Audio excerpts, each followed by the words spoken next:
Muhimmanci shi ana jan hankalin yara da uwan yara suke kamar jin daɗi ne na yara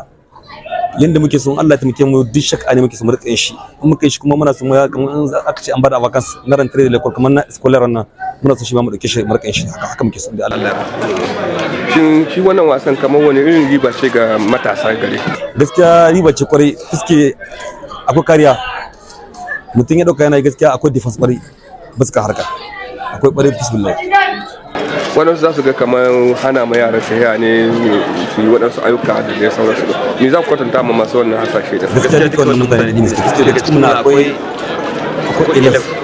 akwai university akwai wanda tun yara mutum mun magana muke shi daga cikin akwai ne akwai HD akwai duka hamma kamar mutum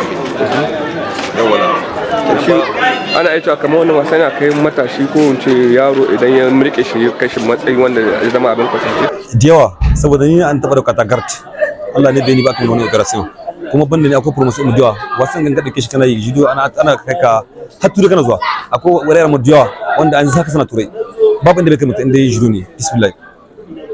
ya girman ko kuma ya matsayin alita a fuskar wasannin judo alita gaskiya an san da ita ko mai ta san alita bismillah inda har kai judo ce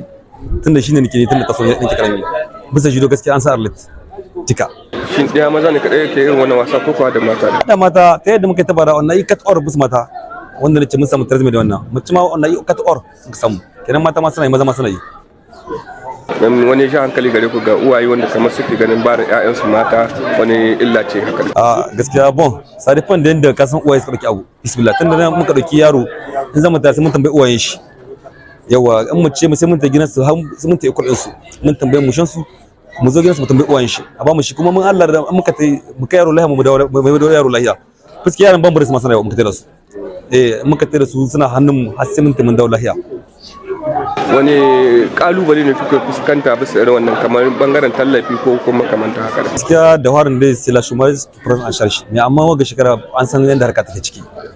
wanga mun dai gaskiya tai da muka zuwa 1 zuwa 2 3 duka mun kai ta da wannan su marci ne amma gaman gare gaskiya mun samu matsala kadan fuska harka prison sharshi na haka ta hira da yara haka bai kawo muku kamar rauni cikin wasan da kuka je kuka yi ba bai kama na rauni ba tunda muka dauki wannan kamar kanmu suke da harin yara ba su fara komi mu kama ka dauki wannan abun yanzu muna so mu saki tsari in Allah kama dan saboda mu magance matsalar da muka samu can gaba